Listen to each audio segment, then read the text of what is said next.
Good evening. Hello. Good evening. I have, since our last call, reset my computer because it decided it didn't want to be a computer anymore. I have a habit of really breaking Windows and having to reinstall it, and I know that it's not normal, but I appreciate that I'm not normal. Just as a foreword or just introduction, the little audio bars are moving both when you talk, both when you said hello and when I've been talking. So I think everything's fine.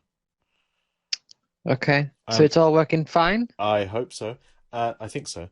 And I'm also being harassed by mosquitoes and bugs because I left my window open all evening, and now that's Oh happening. dear. Yeah. Would you like to test to make sure that it's working? Or are you I'm confident? certain it's working. It's recording, plus Right, the bars are moving. right. Okay, well, that's good. Yeah. So it's been quite a while since we've done one of these, I feel like. Can't remember when the last one was. I just think Over a we've month been ago, I think. yeah, it's been a while, but also I think we've just been busy. So we've been well, Yeah, I made the trip to England. That happened. yes, yeah. So how long have you been back home for now? So almost 2 weeks. So a week and so on Monday we'll be back we'll have been back 2 weeks. Right. Okay. So do you have any just random things to talk about before we get into the topic? Uh, Not in particular. I think we should Right. mention that we met up when we were in England. And I Yes. feel that it was badly organized on my part. bec- Okay. because for some reason I didn't really understand how hours worked, and I figured that we'd have more time at the arcade club, but we didn't. We had a very limited amount of time. Yeah, But it was a nice taste. It was very nice to be there and to see it. it was. I do think that the arcade club is something that we should make a because as you know, I've told you what the topic is that I had planned. But I also think that talking about the arcade club would, or at least our experience with it for the time that we did have, would roll over into it quite nicely. Plus, I just think it's something that we should probably talk about anyway. Hmm. Because I mean, at the time, it was mostly just a case of let's see what they've got. Oh, they've got this. Oh, they've got that. Yeah, So there wasn't really much time to like discuss much of it, I suppose. So yeah. I've made a bunch of notes of like all the memories of like the games you played and everything. Is there anything in particular that stood out to you that you'd want to like call attention to? At the arcade club, I should mention. Yeah. Just for clarity, it's the arcade club in Leeds. Yes. And that was the closest one to both of us. Kind of equidistant between, I think, Doncaster and or Yeah. Retford and up where you live. So Yeah. the thing that stood out most to me, I have to say, is probably Bishi Bashi. Yeah. That was one of the early ones we played. See, the thing, because it was sort of it's like the games are very simple and easy to understand, but because it was in Japanese, you sort of had to just sort of like go on instinct, like, right, okay, so I press the red button for that thing happening. Yeah. Uh, it was. I'm really glad that the buttons were color coded and the controls were so simple because otherwise it would have been impossible. Yeah. I remember the main one that confused me was the one where you had to line up the food to make the kebab. Oh yeah, that was the best one, I think. That was the But best mini game. because to me I thought that you had to press all three buttons at the same time when they lined up. I didn't know you had to like direct it at No, first. so the left button was, kind of left, right Yeah, button right, center one out in the middle. yeah. That was a very good game compared to compared to the other ones where you were just mashing. I don't know, did I actually win Yeah. any of the mini games? I think I may have won the first one or the second one, and then I can't remember to be honest, that's probably the game that I remember the least of, okay, um, at least to memory. At least like from what I can think of right now. I do remember the one where you've got to like line up the things for the kebab, and I remember there was the one where there was the one I think it was you were rolling a snowball down a hill. Oh yeah, that was a good one. You had to go like red and blue, red and blue. Yeah, I think I lost that Um, one though. yeah, that was a very rapid fire one. And there was one where like the pictures appeared and you had to like hit the buttons in order. But what I noticed, or what I feel like, is sometimes they just like introduce new things. Like I think there was one where like a dragon appeared at the end, and you had to like mash the yellow one, but you sort of like you press the yellow one once, and it just did like one hit, and then Uh-huh. I start mashing it. It's like right, you've got to do lots of hits for yellow. Yeah. It's just sort of I don't quite understand the context of that game. I don't quite understand what its purpose was. Where the actual arcade machine was found. Was it in was it just like okay, was it like the main attraction of an arcade place or was it just like on a street corner somewhere or what basically because well there are so many questions. Yeah, I mean Bishi Bashi Special. That was a particular. It was Bishi Bashi, and then like a certain subtitle, I think. Yeah. But the one that I'm familiar, like, well, I'm not really familiar with them at all. But the Bishi Bashi Special is the one that I've heard of, which is like a PS1 game, Hmm. uh, which, which in my mind has always been like a controller version of Point Blank, which we will get to, because that was one of the games we played. Hmm. Um, but I think, I mean. Do you have anything else to say about that game? Because I'd like to sort of like go through them in order. Yeah, just keep going. It's if I Right, have something okay. to say, I'll interrupt you. Right, okay. So I think the first game we played was Outrun, wasn't it? Yeah. Yeah. Now, um, you were saying that before that you were drifting too much. Yeah, I discovered that there was a drifting mechanic, and it really reminded me of Ridge Racer. So I played, I think, Ridge Racer 4 and Ridge Racer 7, or maybe just Right. Ridge Racer 7 and some other one. But I recall that game in Ridge Racer, you just have to drift, and drifting is nothing like drifting in other games like Need for Speed, where you drift for points. Drifting is just a way to drive around the go around corners, and so it's essentially you're like on rails. And Outrun has this thing, but in Outrun the difference is that it's maybe a little bit harder because maybe I think the rails aren't as sticky, if you know what I mean. You're not as magnetic, so you kind of move more about on the road, but it's still nothing like other drifting games or simulation games. But Well, once I learnt the mechanic, I just kind of overdid it. yeah. Well, I actually didn't bother trying to drift because I know this. I'm aware of there's some games where like drifting will get you bonuses like a speed boost or whatever. But in this case, it just felt like I'm sort of like losing control a bit. So I tried to like not when possible. Um, but I also, we always, no matter who was in the lead, we always went down the right path, which is Uh-huh. something that, because the way that the game, because I know the way that outrun games work is that you've got the right path and the left path, and the right path is always like the more difficult path. I mean, in my mind, it was just, well, it's irrelevant because it's a competition. We're just seeing who can get the furthest. But it just so happened that we always went down the right path. It's interesting you say that. Just thinking about it now, the right path. So I think it's either set in America or in Europe. I mean, I think there were palm trees and it was very hot and we were driving fancy cars. So I think it's meant to be set. This is Outrun 2, I think it was called, or something. Outrun. Some outrun Um, variation. I think it was meant to be based in America, so there would be right-hand traffic. So cars drive on the right-hand side and the steering wheel's on the left. Now, All why right. why why would the more difficult path be to drive with the traffic as opposed to against the traffic? Surely the more difficult path should be the left path because that would be driving against the traffic. Because it's kind of a dual carriageway that splits up, I think. Right. Well, I don't know. I just know that generally speaking, the right path is the more difficult path. Maybe they made it so that when you once you go down that path, it becomes more difficult. But maybe it's just easier to go down that path because of the way the traffic's going. I don't know. I just remember that we always ended up going down that path. Hmm. I tell you what, when that timer ran out, right? Because I remember you would like, I think you were like mid drift, Hmm. and I was like, I was just going to overtake you, and then like just as the last second ticked over, I just passed, like I only just passed you, Yep.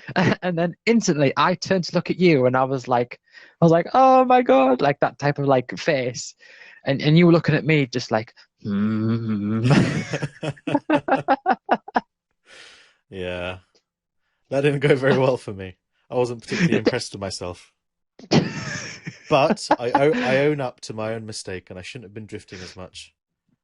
And yeah, so Did you find on your controls that the brake was rather stiff, or did it just like feel different? Because I was never sure if it was actually working.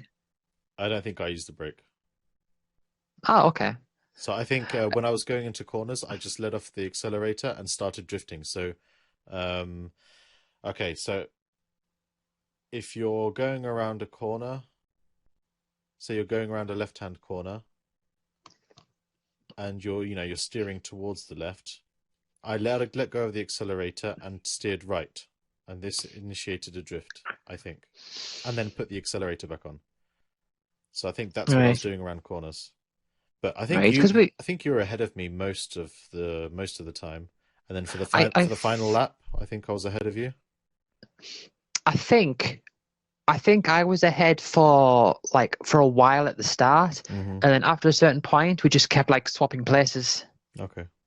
I think that's what happened. In any case, I do recall being ahead of you for a while at the end, and then you overtook me at Yeah, literally the final second or half second. yeah. It was, and the thing is, as it was happening, I was thinking, I can do this. Like in the last few seconds, I was like, I can do this, and I just did it. Determination. Yeah. Uh, the second game we played, I don't that I remember at least. I don't know what it was called, but it was it was a bit confusing. It wasn't like a competitive thing. I think it was just two separate Hmm. like things. We both had like our own score and everything, Yeah. but they seemed to run completely independent.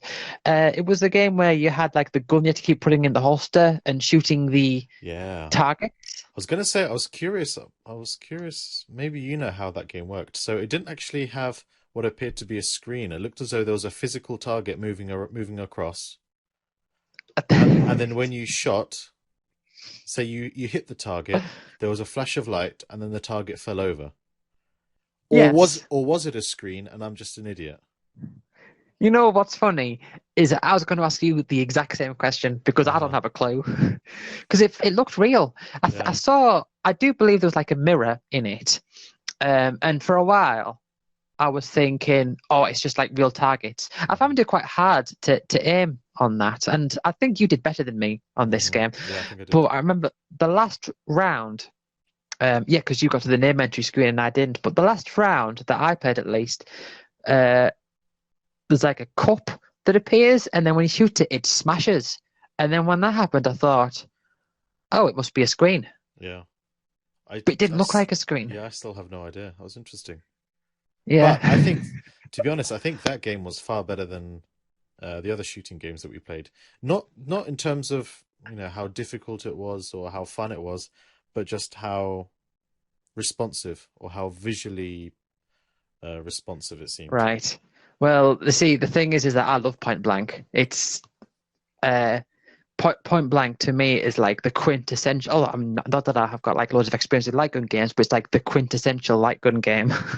Well, the only light gun game I think I've ever played was one kind of Time Crisis somewhere at Yeah. an airport or something, and I literally I literally have no idea when or how or whether I would have enjoyed it at all. Or maybe it wasn't even that I played it or that my brothers played it, because whenever we had access to some kind of arcade, and this was back in the day, airports really for us because we traveled when we were kids. We drove or we flew across to Poland a lot. Um, and I think I'd sometimes ask my parents, or we'd always ask our parents if we can, and they said, "Yeah, yeah, go play, but we're not giving you any money." So, Right. So you had to go. so you could play the demo, and I think on one of the Time Crisis demos, you could shoot the screen, but it wouldn't do anything apart from that. Right. Or maybe I'm remembering that wrong. Right. I As in, think. you could shoot the main menu screen where it says Time Crisis. Oh yeah. That's what I meant. It's like we were back. I can hit the T. Well, no, for me, it was always Time Crisis, maybe on the I or I can't remember where it was, but there was like an O, and there was a nice point to shoot at. That's what I remember. Right. Uh, It's actually incredible. I mean, these these arcade rooms or arcade machines seem to have disappeared in a blink of an eye. I really can't remember at what point I stopped experiencing them, at what point I stopped noticing their existence. It's really sad, actually, both for my memory, but for yeah. these arcade machines as well. Yeah. I mean, aside from this arcade club, I hadn't been to an arcade for a very long time. Yeah, Um. So actually, I've written it down. I do believe the third game was Bishi Bashi. yeah, probably. But we already talked about that. Hmm. Um, so there's no point of going over that again. I think I should mention that we are you were after Bishibashi you were winning 2-1, I believe. And it all went downhill. Or it all went Two. downhill after that light gun. Uh, no, That the first Bishi. shooting game. Well, at this point, we were both like matched because I'd won outrun and you'd won on the shooting Yeah, I game. know, but after yeah, but I mean that's when it Oh, went right. downhill for me. All right. Yeah, I think I did better at every other game that we played Yeah, from that point on. apart from Pong, but we'll get to that. Yes. Yes, apart from Pong. Um, so next, it was Point Blank X. Now, this was very interesting for me because Point Blank, I had it on the PS1, and we did eventually get to Point Blank, although it crashed straight away, so we didn't really play much of it. But Point Blank, I mentioned that in an earlier episode. When we were talking about unconventional game mechanics, I had mentioned that in Point Blank there was like a quest mode, which is like an RPG, but where the random battles were like gun games. So that was like Point Blank on the PS1. And then when seeing this machine, Point Blank X, I mean, I saw it when I went in, and I was very curious. I was like, right, I've got to try that. It was interesting because essentially it's Point Blank 4 because there's three games in the main series. I've not played two or three, but there's three games in the main series, and it was and I have looked into it since, and I think it like came out in 2017 or something, and it's like an arcade only game. But it was just interesting because it was a new Point Blank game, like in HD and everything. And it was just I didn't know this existed, so I was very curious to play it. The format is like the same where you've got this tower and you've got like four games, and you sort of like progress through the like each of the different stages. And we did the first four. I can remember three of them. I think, although off the top of my head right now, I can remember two of them. One of them was what was it? Oh no, the first one was with all the glass, like the wall of glass bottles. It was very Hmm. fast. You just gotta like shoot as much as you can in like a short amount of times. The third one was the one where the pictures of the little like stuffed animals popped up on the little screen, Hmm. and you had to shoot the one that matched it. Yeah. Or the one that was Yeah, the odd one out. yeah. Um, because because I remember on the first Point Blank, there's like a few variations of that, but it's where like because the one that we played there, it was like the odd one out. They had to shoot, but there's another. I know there's like another version on the original game where it's not the odd one out. It's just the one on the screen, so they're all different, and you have to shoot like the one that's on the screen. Hmm. And sometimes you get them where they look very similar. So I think like they might be the same color or like teddy bears, and then you've got like a teddy bear with glasses, so it's like it's quite hard to like find. You've got to like seek it out and shoot it. But the fourth one that we played uh, was where you had like all these cardboard cutout bears, but you had like a very restricted line of sight to so far from your Oh yeah, target. yeah, yeah. That was very interesting because the first game didn't have anything like that. So playing that, I was just thought, this is really interesting. It's just a new take Hmm. on the mechanic. Yeah, it's good. I don't know if you could, I don't know if you can remember what the second one was. No, sadly not. No, no. But yeah, but yeah, what was after that? Rainbow Islands. Rainbow I think Island. What was that one? yeah. Oh, we went. This was I think this was when we went upstairs. It was I had it on the Amiga. It was the one where we took turns. Okay. Oh yes, Uh, I remember now. And yeah. you create little rainbows. You can jump on them and walk on them and so on. Yes. It's actually. Oh, I'm gonna link this to something on Counter Strike Global Offensive, a shooting game on the PC, that really annoys me. But when I was making those rainbows, it didn't occur to me when I played, and finally understood what that mechanic was. Even watching you play and you show me how to play, I didn't realize that you could just walk up the rainbows, and that is the more efficient way of navigating using them. I thought you had to jump on them. And in Counter Yeah. Strike, there are some places on certain levels where the level designer has created an invisible ramp to make it easier Yeah. to walk to certain places, even though it looks as though the physical objects on which you are trampling, they are far enough apart that you'd think that you need to jump over it in any other place in the game, and that really annoys me. But yeah, so once I figured out how to use those rainbows more efficiently, it was actually, I don't know, I enjoyed it a lot more. It was easier. Yeah. I think I've got a few like notes about this, but I remember um I found it quite awkward, and I did mention this at the time, like the mechanics of how you walk up the rainbow. Um, it's sort of like you weren't able to like partway walk up the rainbow. You stepped on, and you automatically walked up the whole of it to the Hmm. top. Hmm. And sometimes I found that rather like hard to work with, but it's one of those things you just have to get used to.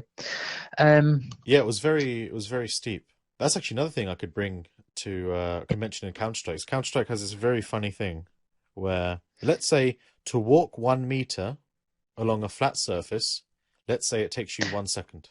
mm, Sorry, yeah, did you? I think I know where this is going.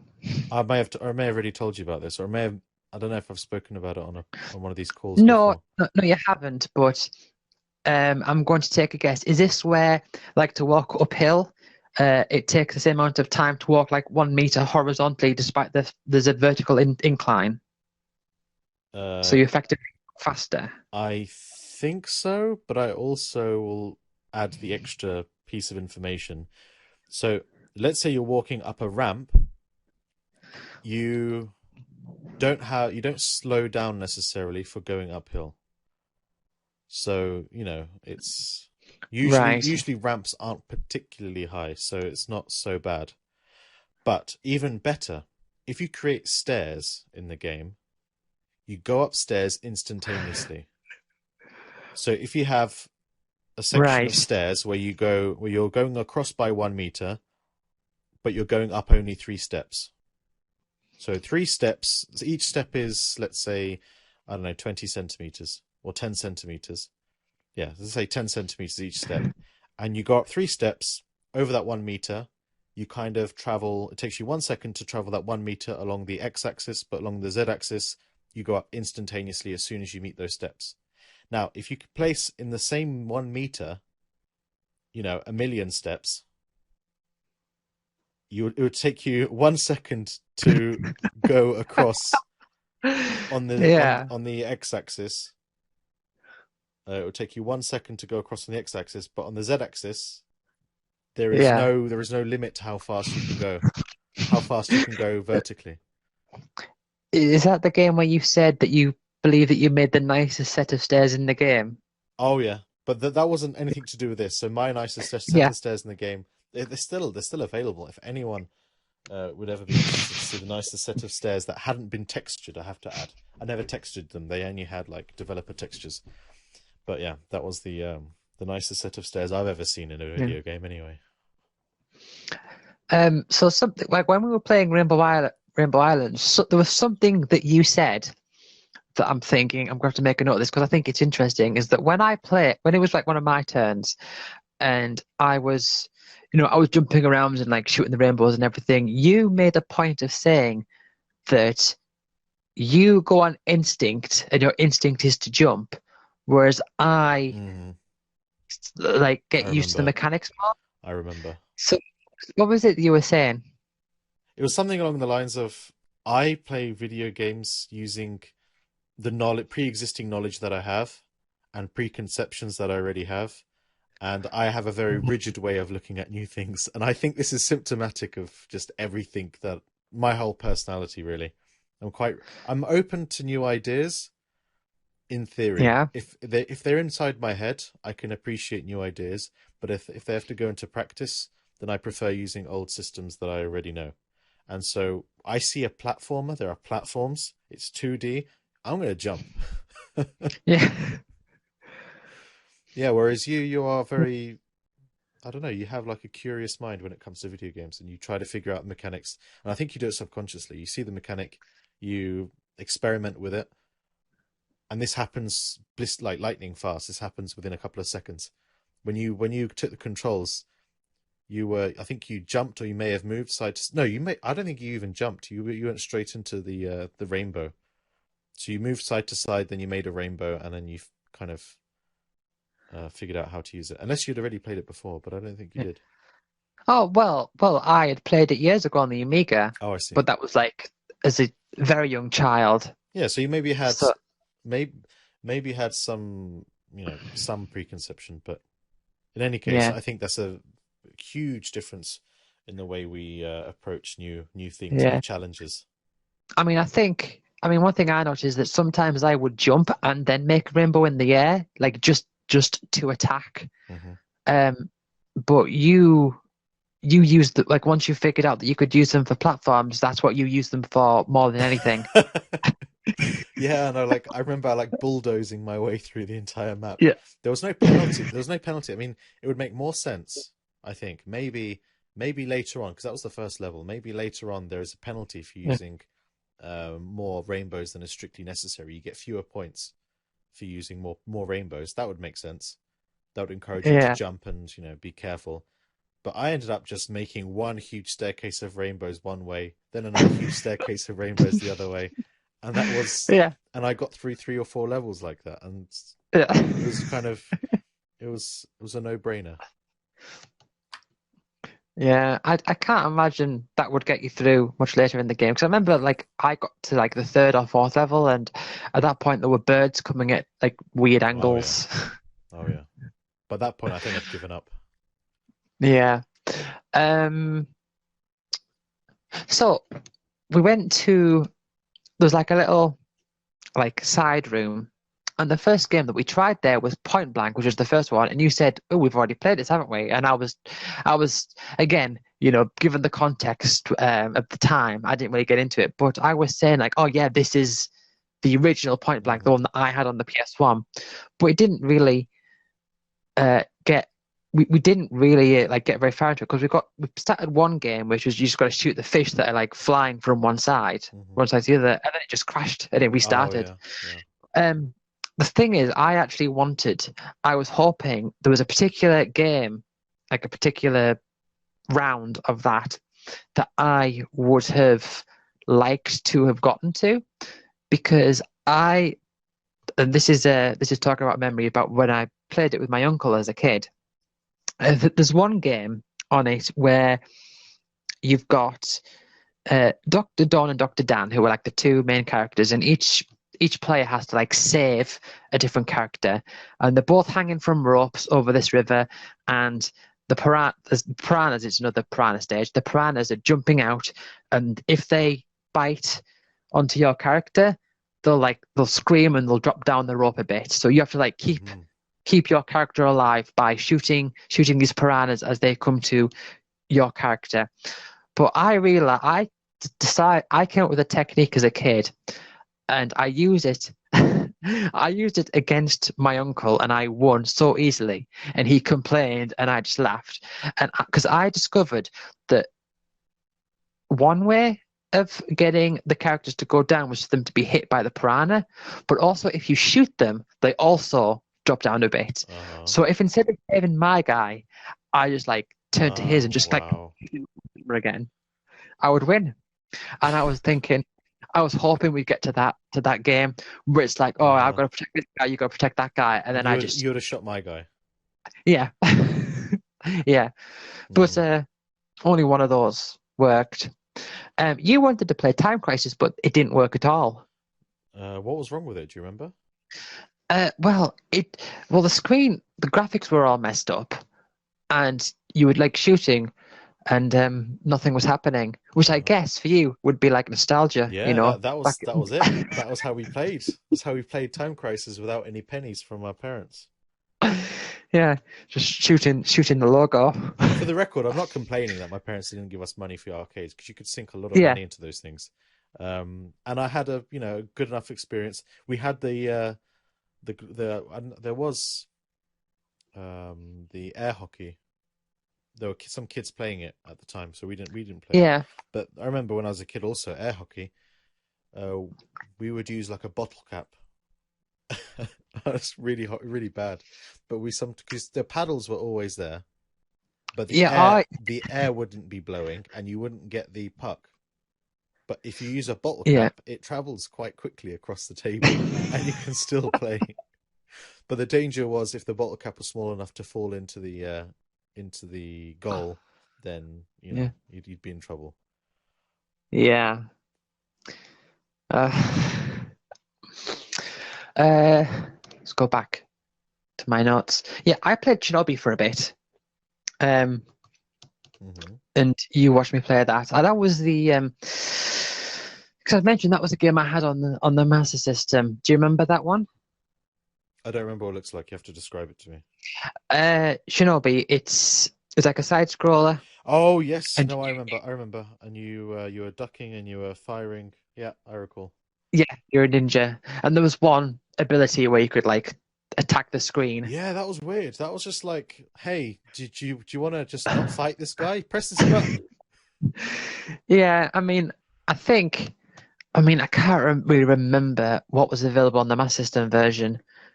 But from what I know of other like later Shinobi games, I think it's like a once per level move. Hmm. Yeah. So when I got to the end of where it was like the boss appeared, which I don't remember, which I didn't know happened like in that version of the game, but like the boss appears like at the end of the first like screen, and I was just like, right, I don't want to deal with this, so I'll just use this ability and then go to the next level. But Hmm. yeah, that was a good game.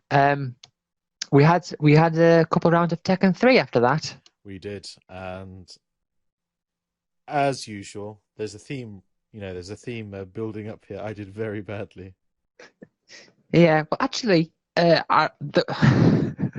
you did come close a couple times, but I think I sort of, although okay, right, a general theme of the whole thing, I noticed that you appeared a lot more relaxed than I did as we as we were playing this game. Not this just this game, but like all of the games. Did you notice that? Uh, I'm not sure. Because I think like with Outrun, you were holding the wheel with just like one hand, and I think that's how I drive normally. and I remember like with Point Blank, you just sort of like, you put like you just holding out with like one hand, like looking forwards, where I was like holding with both hands, like trying to like get like line up my line of sight and everything. Yeah. um, but with Tekken 3, 'cause I remember first round, I was Law and you were Yoshimitsu, and you were trying to do what was it, the spinning kick move you were trying to do? I was trying to do the teleport, but I forgot how to do it. Right, yes. I have, I, I don't know. Okay, I'll go on a little bit of a tangent, then we can return to our first fight Okay. of Tekken 3. Generally speaking, I'd like doing really stupid things in games. I think Hmm. I may have mentioned this before. And so in Tekken 3, I remember, or is it, no, sorry, Tekken 2? Maybe Tekken 3 had it as well. I remember playing as Yoshimitsu, you can do things where he does this spinning move and then he falls down drunk. And I think I managed actually to do that. Yeah. Uh, and there's also one where he teleports. A good friend recommended a game to me. I bought it on Good Old Games. I still have it. I should install it. It's called, oh gosh, what is it called? It's a fighting game. It's not Blaze Blue. It's a different one. Do you know? Guilty Gear? Guilty Gear 2, Yeah. Guilty Gear X2. Yeah, I have that, and my favorite character is Faust, and he's just absolutely bonkers. He just does so many. I don't know if you know anything about Faust or the Guilty Gear. I don't really know the series. So It was Faust, just the Faust, name came to mind. Faust is a doctor who has a paper bag over his head with one peephole. He fights with a Right. giant scalpel. He turns into a kid with a baseball bat.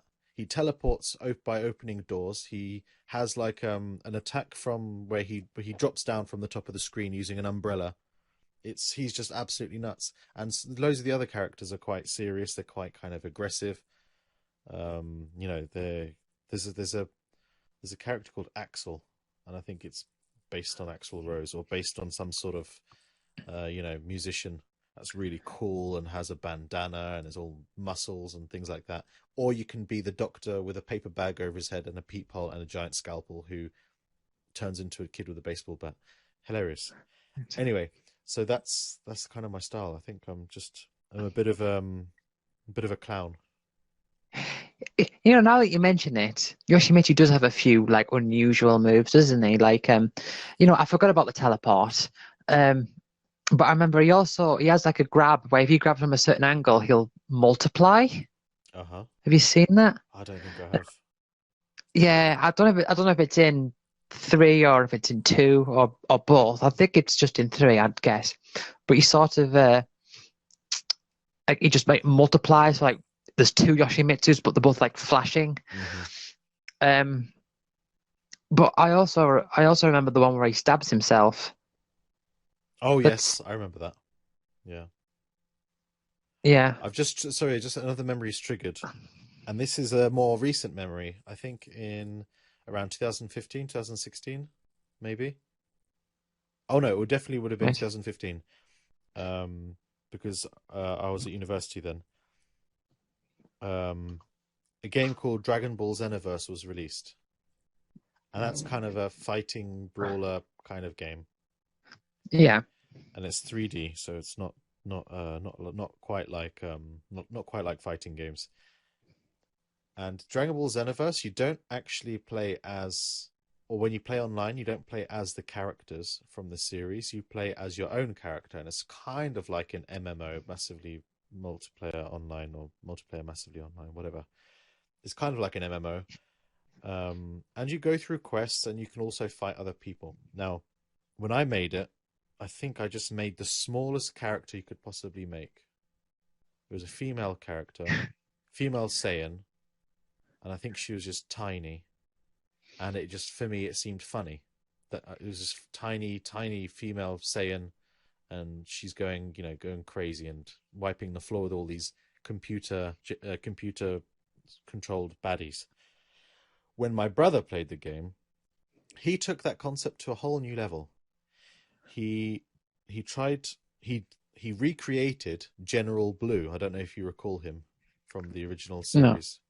So I didn't watch it. all right, so General Blue was in the original Dragon Ball series when, Goku is a child and he's, going on his adventures, and he takes on the Red Ribbon Army, which is kind of like, the Nazi German army. Not in terms of any kind of political message, I don't think, but just in terms of appearance. So they have, you know, um, red armbands to show that they're part of the army and things like that. And General Blue Yeah. was this Aryan type one, so he had blonde hair, blue eyes, that kind of thing. And so obviously it was a nod towards or inspired by Nazi Germany. But General Blue is also um, a really weird character. He likes flowers, he likes beautiful things, and he's got a quite a camp demeanor. But most importantly, he's absolutely well. He's fairly pathetic, and Goku, and like he's defeated by a child, and so on and so forth. So that's kind of the background on General Blue. Now, there are also. I'm sorry, I'm going on a massive tangent here. Yeah. In Dragon Ball GT, Dragon Ball GT is like the third series. So there was original Dragon Ball, then Dragon Ball Z, and then Dragon Ball GT. And Dragon Ball GT is the one that's kind of disowned by fans of Dragon Ball. And in Dragon Ball GT, there was one moment, I think, fairly early on in the series, where people really, really decided they didn't like it and it was not worth watching. And that was when the heroes come up against the Para brothers. And if you want to search this on YouTube, go ahead. It will be fairly funny for you, I think. The Para brothers are three really weird looking enemies who fight through dance, and by dancing and listening to some really bad music, they hypnotize their opponents into dancing as well, and their opponents lose control of their bodies and they won't stop dancing. Can you see where I'm getting with this? My brother decided to make a character, looks like one of the weirdest characters in the series, this, Nazi softy, Yeah. and used he learnt all the moves from the Power brothers, which forces. So I think it's quite difficult to play as him, but he absolutely thrashed me multiple times, and I watched him play other people online, and he did the same, where he would just constantly do this attack, and this attack didn't do any damage to the enemies, so causing your enemies to dance by doing this weird music thing. It didn't do any damage. All it does is freezes the enemies and allows you to escape. So what he would do is simply freeze them, escape, charge up his mana, or what is it, his power, or whatever, and then return to them and do the same thing. And he would do this over and over and over again. I don't know. I think with me, he would do it after I was frozen. He would punch me, and then he'd run away, or he would punch me. Then before I could react, he would do the dance move. I would be, dancing. My character would be dancing on screen. He'd run away, and then he'd come back, punch me, and rinse and repeat. So, sorry, Yeah. that was a really, But really long tangent. it's all right. Just like a very like a slow win. Like I'm going to do very small attacks, but very effectively for a very long time. Yeah. Um, but yeah, and in that first round, I remember I was playing as Law, and I only knew one move, which was like his jump, like backflip kick. Mm-hmm. But I was thinking, I don't want to like just keep using that attack over and over again. Um, Next game was Mokajin. I was Mokajin, who is just like, because I thought, you know what? I don't know who I'm going to pick. I'll play as Mokajin because he's like the random, like he takes on the fight pattern of a random other character. Which story? The way that I figured that out is I remember one time playing Tekken 3, I played as Mokajin and he had a sword. And it's like, oh, he's got a sword. Oh, it's like, Shimizu, what's going on? I was so confused. And that's how I found out. Mm-hmm. Yeah. Um, and you were playing as Panda, and Oh yeah. the thing I made a note of, the thing I thought was quite funny, was when you use the grab move, which is like where you grab them and you start Mm-hmm. biting them. Yeah. I just, because with Mokujin being like this tree thing, Mm-hmm. I thought it was quite funny of seeing Panda like eating this tree. Mm-hmm. But yeah, I think you actually came quite close to winning that round, I think. Yeah. Once I figured out how to bite you with a panda. Yeah. um, Mortal Kombat 2 after that, I Mm-hmm. didn't know what I was doing. It felt very stiff to me. Yeah. I don't think I enjoyed that one that much. Yeah. Yeah, I didn't really. I felt like any move that I did, it was just like it was either like a kick in the air or a punch in the air or like one of two other different variations. Mm-hmm. So really not anything to say about that. There was one game that you played for a bit. I don't know what it was called. It was like a Pac-Man style game Oh where he yeah. plays like a I thought we were gonna play it multiplayer, but it didn't work. yeah, Yeah, it's like you're like a fox's tail or something, or like a Hmm. brush. I don't know. Yeah, It it was was weird. Pac-Man style. Um, then I played Super Hang-On for a minute or so. Hmm.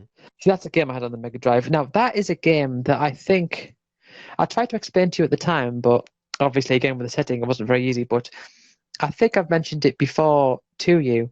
Um, Super Hang-On, that's the game that I've probably mentioned where if you're playing in the career mode, the fastest way to earn money is to crash your bike and Oh just yeah. get it. Yeah, because that way you lose races and get a little bit of money, but because you lose instantly rather than having to go through the whole Hmm. race, Hmm. it's actually really fast. Yep. A fast way to get money. Um, we had we there was a Tetris game, but that didn't. I don't know. It felt a bit off. It felt rather stiff. It was a. I think the way it was set up was that you had like these blocks at the side, and you had to try to like clear those blocks. Hmm. Um, but it was quite hard to control. What did you think of that? It wasn't so bad. It wasn't so bad for me. I'm not particularly good at Tetris, but I don't know. Right. I was won over by the Soviet style of it, so it's hard for me to be impartial. Uh, and then the last thing that we did, if you remember, is Pong. Yeah. Now, what was your experience with Pong? How would you describe it? Quite frankly, I think I am a Pong mastermind, genius. I am probably the best Pong player that has ever lived, and I'm sure the listening audience will find out very soon. There were, of course, two witnesses to my magnificence. There was Devon, of course, and Ella was there as well. She witnessed. So, Yeah, but I mean, I think, when we started playing, who like did I win that? Because I don't truly remember. well, if we're gonna be splitting hairs here, all right then. Well, If we decide that the game was over when I let go of the controls, well then of course you won. But that was my mastermind. So what happened was I was losing. It was actually wasn't so bad. I think we were no, fairly close for the most of it. Then I went on a losing run. I think I lost interest. I think I thought we should go and do something else now.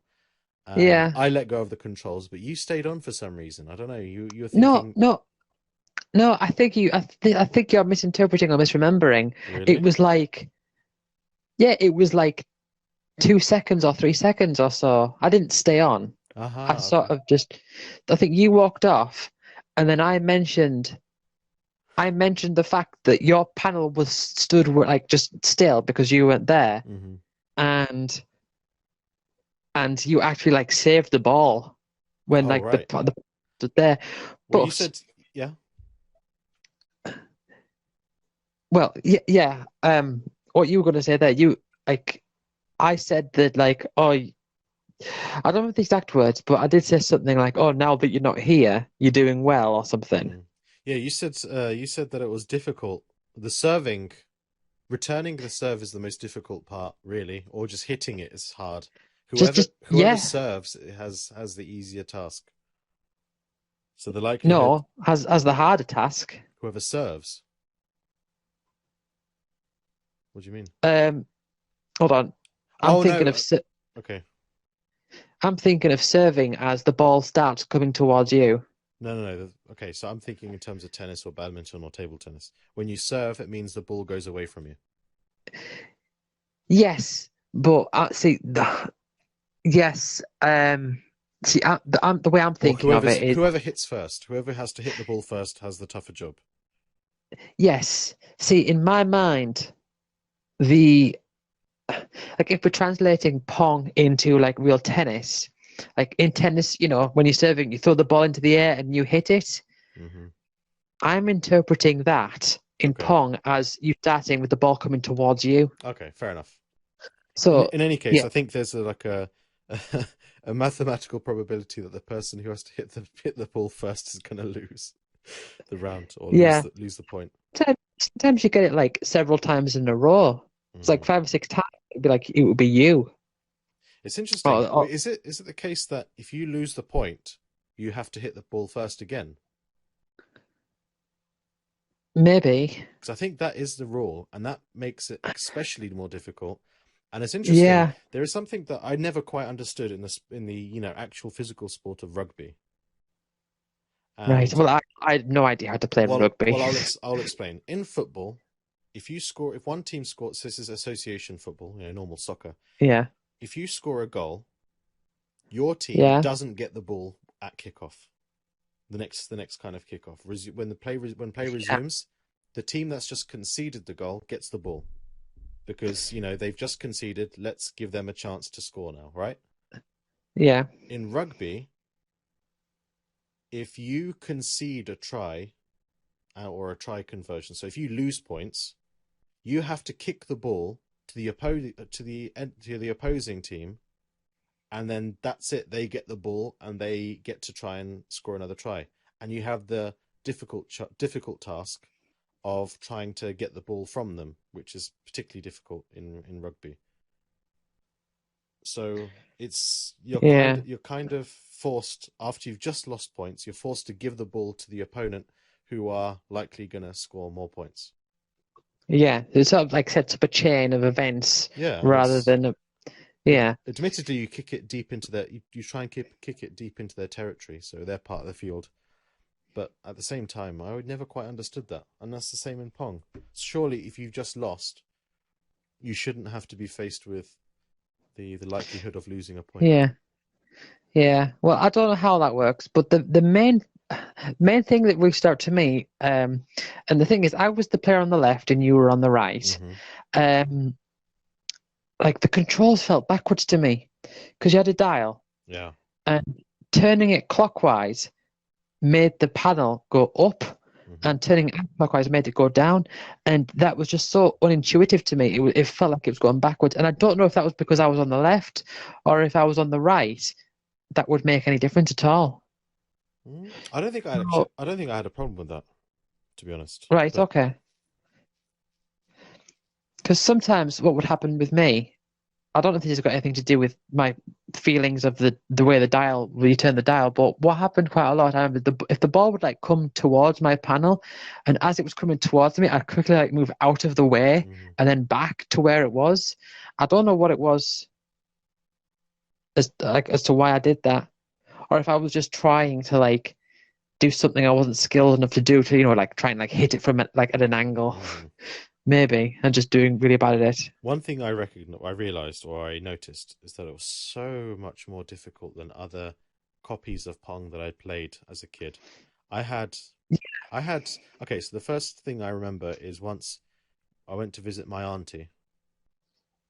Coincidentally, this is the auntie that I called Auntie Sausage when I was a kid. because Oh, because I I because she I think I associated going to her house with having eating sausages. well, In any case, um. I yeah, go on, say something. Oh, no, I was just going to say, I probably mentioned this to you before, but you said anti-sausage. That reminded me of anti-beetroot. Did I tell you about anti-beetroot? I don't think so. Oh, she was just anti-beatrice, Uh but huh. as a kid, I just thought she was called anti-beetroot. So yeah, you just reminded me of that, right? Fair enough. Um, so I remember uh, my auntie when we went to visit them, they had a PlayStation 1, and this is these are the cousins I recall from whom we borrowed Final Fantasy 9, but my brothers didn't seem to like it, and I was too young. I wasn't allowed to play. And I recall that we lent them Final Fantasy 7, and I think they were the ones who broke the disc, those cousins. But maybe I'm not remembering that correctly. In any case, or was it the Sega Mega Drive? The Sega Mega Drive. Maybe they broke that. Either way, anyway, I don't want to get into that.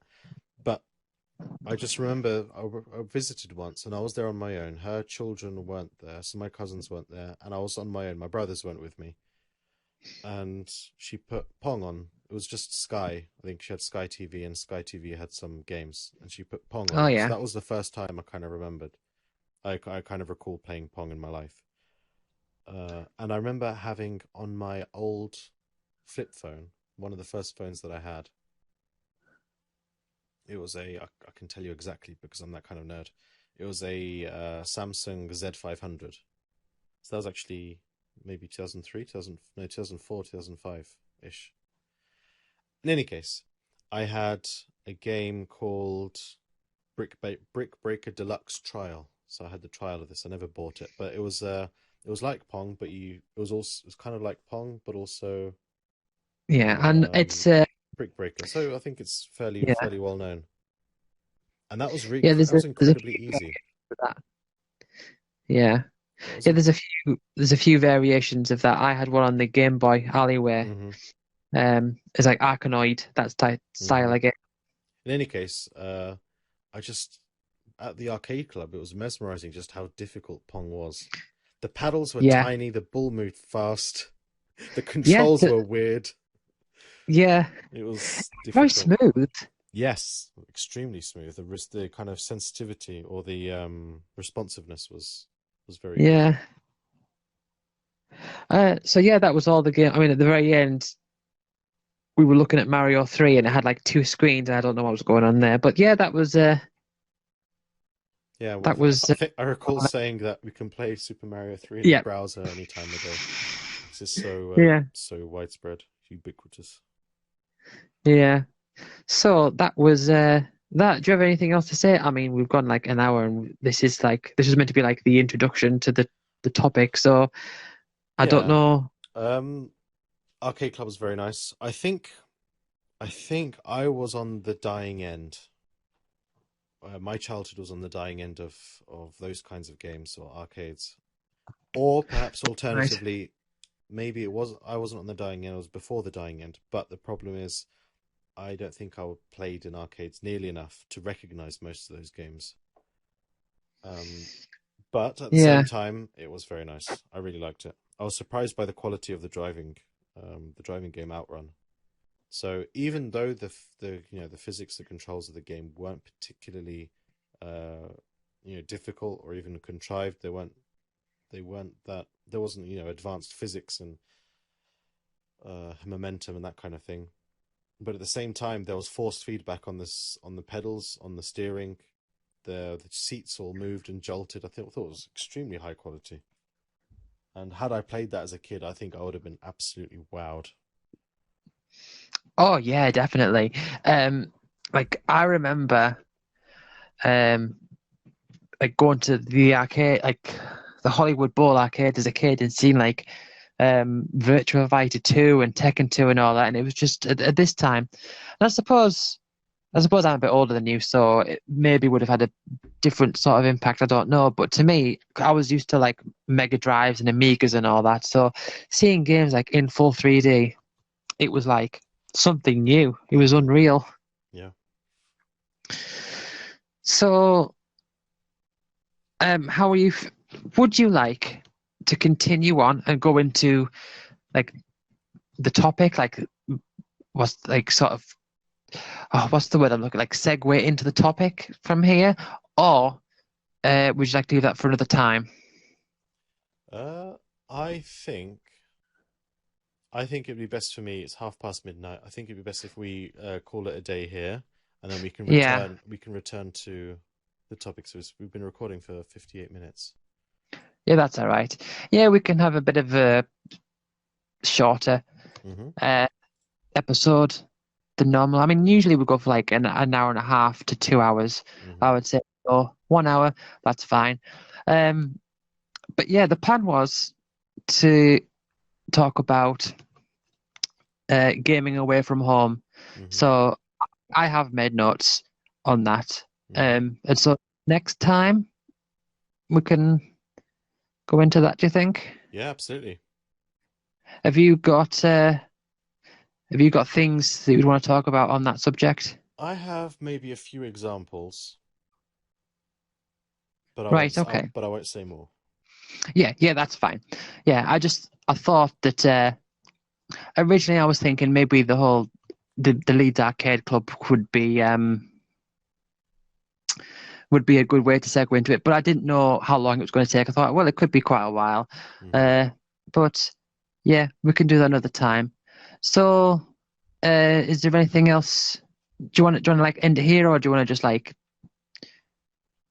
talk about random stuff for a bit, or what do you want to do? We can natter on for a while if you have anything else that comes to mind. Yeah, that's all right. Although there is nothing that comes to mind right now. Okay, well, I just wanted to add that I recommend Arcade Club. I thought it was very nice. I thought the atmosphere of the staff was very good. They had a very stern and serious security guard, and they wanted me to Is it- put my rucksack away, which is fair enough. yeah, And he was extremely thorough. He didn't want to search the bag, and he said that he didn't. I said when he was leading me towards the cloakroom or whatever. yeah, I thought, I'm not allowed to go in there or something because they seemed like very heavy duty doors, and he'd, had to unlock them. I took my bag off, was about to hand it to him, and he said, "No, I don't. I'm not going to touch your bag." right. Something along that. I don't want to be accused of stealing. So yeah, I thought he was extremely. Oh, and later on, he gave me like a ticket, so I had to put one in my pocket, one inside the bag, and then so when I came back, when I returned, I to get my bag at the end, I asked him, "Do you need to see my ticket?" "You're not getting your bag without the ticket." He was very funny. In any case, yeah, I recommend it. I didn't try any of the food. They advertise on their website that Yeah, they have good food, but we didn't try it. We had eaten earlier on yeah. in Leeds.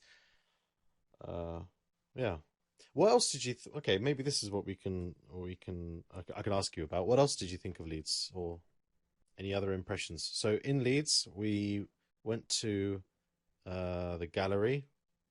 We firstly went to the wrong Hmm. place, but then we ended up in the gallery, and we went up to the Leeds University, is where I studied, and Yeah, then we headed back down, I think, to the car, and we drove over to the arcade club. yeah. Well, before we go into that, I do want to like sort of follow up from what you were saying because you obviously had like a few interactions with that security guard, Uh-huh. but the woman on the desk was very nice as well. She was very Hmm. pleasant. Absolutely. Um, she didn't. She did ask to like look in my bag, but because it was just like an over the shoulder bag, it wasn't. Like, it was like I don't understand why that was different. Hmm. No, Like, the idea was that my bag was bigger, all and right. they simply didn't want the bag to be left on the ground next to an arcade machine so that people would trip over it. So it was more like a health and safety hazard as opposed to, you know, fear that I would steal something or I would destroy something. All right. Did they say that to you? Yeah, she Did they literally make that clear? she literally said that. Yeah. Oh, okay. Oh, I didn't know that. But yeah, yeah, like checking in my bag and everything. But when I think it was like when we were on our way out, uh, like because we were leaving, she was like, "Oh, what was this?" I was saying like, "Oh yeah, I need to leave to like catch a train and all that." And she's like, "Oh, oh, do you live far?" And she's like talking, like just like just general chatting and all that. Hmm. And she was very, I don't know, she was very like, "Oh well, oh if you get the chance to, uh, come again, we'd love to see you and all that." Hmm. It was really nice, Yeah. I think very interesting. I think it was very unusual that we were only there for an hour for them. I think they're used to Yes, customers being there for a good few hours. yeah,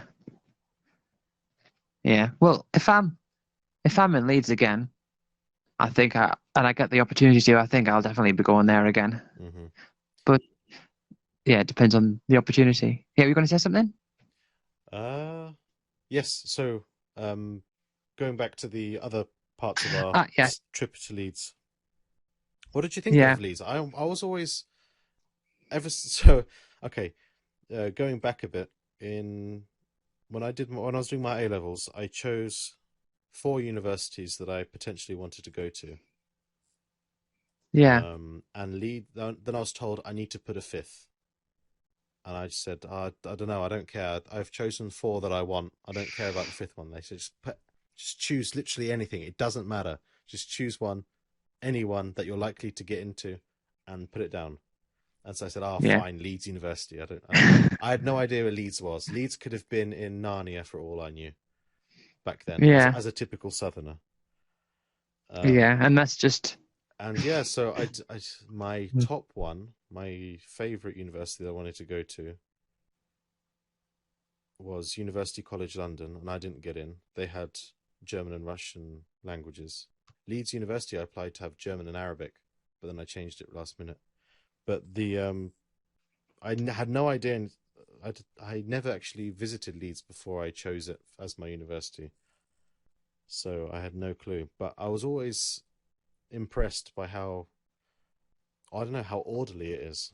Just how, well, people are very nice, of course, but as a town, it's very nice and clean compared to Slough, compared to London. London only has some parts that are very nice, but Leeds, I just had the general impression that it's a very well looked after place.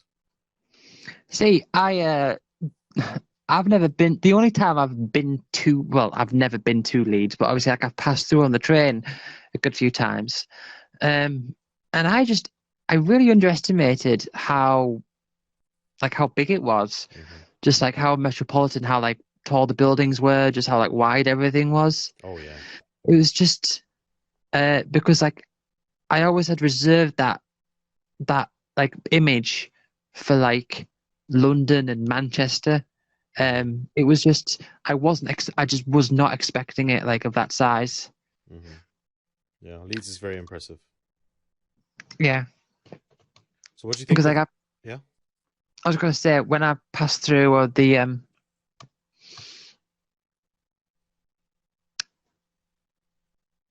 train station, obviously you just see the platform like when you're on the train. But then when I got off the train, and it's like you go up the stairs and everything, it's like oh, there's like loads of platforms, and it's like Hmm. oh, this is a lot bigger. And then I remember I was waiting for you outside Boots, and then like I saw you like right in the distance. It was like I recognized you like instantly. I was like, oh, there's Fran. There's Fran. Yeah, I am fairly recognizable, especially now. I think 5 years ago, yeah, 5 years ago, Yeah, 2017 is probably the first time we encountered uh, on one of Mule's streams. I would have been a much more generic looking. I had a much shorter beard and I had very short hair. But now yeah. I'm fortunate that So I don't know what it's going to be like with my new job actually. I don't know whether I'm going to have to be more presentable. I know that the boss has a beard, so I'm right. sure I'm allowed to have a beard. And one of my colleagues has a beard, but I don't know about So the long hair. did you did you recognize me like as soon as you walked in, or did you see me like when I waved? No, I did recognize you. Yeah, Um, but it was you were like on the other side of on the other side of the lobby, so yeah, not straight away anyway. yeah. I saw you coming down, and I was like, oh, there they are. Hmm. It was like Well, there's no risk of it being like, oh, I walk up to the wrong person. we were delayed slightly. Yeah, We found somewhere to park, and it turns out because we were worried that parking somewhere right in the center, like a big car park, would be very expensive. But it turns out I think we walked past another few car parks and it was absolutely fine. Um, so where we parked was outside a furniture store. I can't remember what it was called, but it was outside a big yes, furniture store. Oh yeah, of course, you were yeah. there Well, because we drove over, and I think I may you have were mentioned, yes, you pretended to look around. yeah, So, While Ellie used the toilet, I yeah. pretended to be buying a sofa, and this kind of role playing took far longer than I'd had anticipated. Because Ella was ready, and Yeah, I was still talking to the sales assistant, and she was really into it. yeah. She was like saying, "Oh, do you want what kind of style do you want? What are you looking for? Are you looking for leather, non-leather? Very tall back and sides and things like that." And I said, "Oh, I've got very specific dimensions," and this is true. We were actually looking for a sofa with very specific dimensions. But what I'd forgotten is my notes were out Yeah. of date because we decided that we're not going to put the sofa in that place where we need very specific dimensions. The sofa's going to go somewhere else.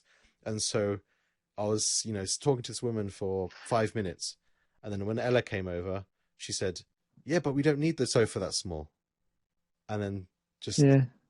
like the balloon burst, kind of. In any case, yeah. So that was the reason we were delayed. Yeah. Right. Yeah. It was good. I enjoyed myself. Hmm. What did you think of Yeah. the Leeds University building? So we went into the Brotherton, no, the Brotherton Library, but the Parkinson building. So the very tall white one. Yeah. So what was your impression Um, of the campus? Was it anything like the university you were at? it was a lot more traditional, I'd say. Hmm. Um, like old fashioned. Hmm. And again, very, very big. Yeah, I think it's actually interesting.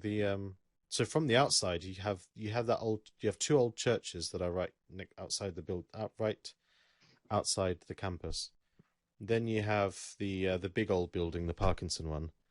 But it's when you go Yeah. further into the campus, you have all the modern buildings. So they're kind of obscured. But Leeds Right. has got loads of modern style buildings. Yeah.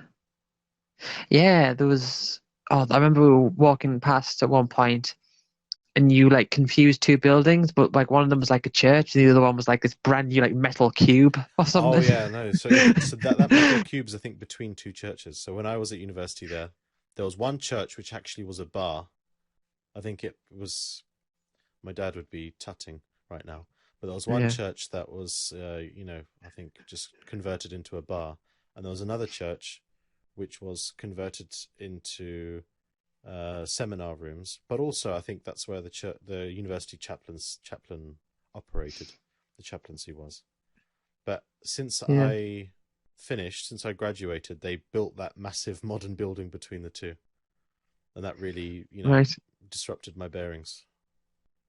Yeah.